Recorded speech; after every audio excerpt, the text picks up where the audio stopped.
Adhurues të basketbollit, jemi këtu me trajnerin Danilo Rakočevićin. Coach, very interesting game. You started very well. In the 12th minute you had 17 points plus. And then slowly you lost your advantage. What happened in the second half? We saw that you were, as a team, very nervous. Can you explain what happened in the second half? I think, how to say this, when you win 2 good games, then you expect now you will fight till the end, maybe for some bigger goals. First goal was to survive in the league, and now we were looking maybe if there is some spot for us to surprise, and maybe yes, and maybe because of this we were nervous. We were in this situation where one win can make us on some good position to continue our good running. I think in general, in 12 minutes when you are winning by 17, basketball is nothing. It's especially when you play against good team who was very aggressive, who find solution to stop us in defense. But I think we lost the game on free throws. We were 38% for free throw line, and you lost 11 of them. Yes, 11 we missed from 18, which is a lot. In these games, always something. If you scored all of them, you could win. Yes, but game is always live, full of good decisions, bad decisions of coach, of players. You understand, it's live game, and.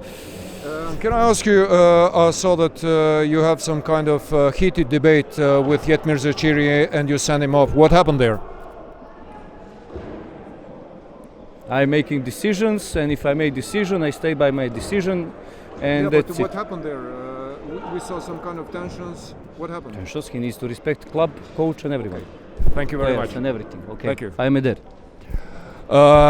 Adhurues të basketbollit, pra e pyetëm se Bora ka startuar në mënyrë fantastike në pjesën e parë, në minutin e 12 ka qenë duke udhëhequr 17 pikë e përsi, edhe më pas diçka ndodhi në pjesën e dytë, e pyeta se çka ka ndodhur. Shkurtimisht po e përmbledhi atë që tha trajneri Rakočević, tha në pjesën e dytë, tha në pas 2 ndeshjeve të fituara ndaj Trepçës edhe Yllit, tha apetitet tona janë rritur, ishim më nervoz se sa zakonisht, tha apetitat tona u rritën dhe synimet tona u rritën, pra vetëm nga mbijetesa për në Super League, ndoshta për të befasuar dhe për të inkuadruar edhe në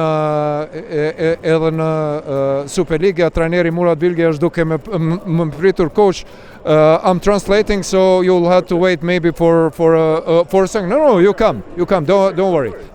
Edhe tha trajneri Rakočević ishte duke thënë se ai apetiti për të inkuadruar në play-off na bëri që të jemi më nervoz, që të humbim koncentrimin, dhe sidomos vendimtare kanë qenë gjuajtjet e lira të humbura. 11 prej tyre i kanë humbur në përgjithësi. Në ndërhyrjen time se me gjysmën atyre gjuajtjeve të lira kanë mundur të fitojnë, Buqeshi dhe tha po sidoqoftë, tha duhet të punojmë dhe të shikojmë përpara. I pyetur se çka ndodhin mes të tij, e pam një tension të lartë në mes të tij dhe Jetmir Zecirit, të cilin e dërgoi, përjashtoi nga loja dhe e dërgoi në zhveshtore. Tha lojtari duhet të respektoj vendimet e mia dhe duhet ta respektoj klubin, dhe unë mbes pranë qëndrimeve dhe vendimeve të mia, andaj edhe kom larguar, nuk e zgjati më tepër.